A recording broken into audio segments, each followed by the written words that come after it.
Cricket से जुड़ी तमाम खबरें, वर्ल्ड रिकॉर्ड, आईसीसी रैंकिंग और आने वाली सीरीज के शेड्यूल से बाखबर रहने के लिए सब्सक्राइब करें बी ऑफिशियल चैनल को और दबाएं बेल के बटन को ताकि आप हमारी लेटेस्ट वीडियो सबसे पहले देख सकें।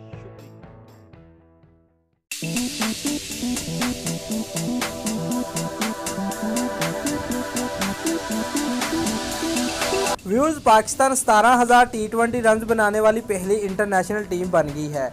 वेस्ट इंडीज़ के खिलाफ गुज़िश्ता रोज़ पहले टी20 मैच में 5 विकेटों पर 203 रन का मजमूआ सजाने से पाकिस्तान की जानब से 124 मैचों में बनाए गए रन की मजमूई तादाद 17,070 हो गई है और यूं पाकिस्तानी टीम टी20 क्रिकेट में 17,000 रन का संग अमील अबूर करने वाली दुनिया की पहली टीम बन गई है।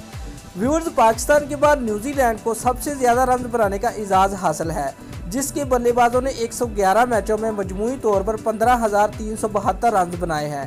व्यूअर्स, वाज़ेह रहे कि पाकिस्तान और न्यूजीलैंड को सबसे ज़्यादा बलतरतीब 124 और 111 टी20 मैचेस खेलने का एजाज़ हासिल है।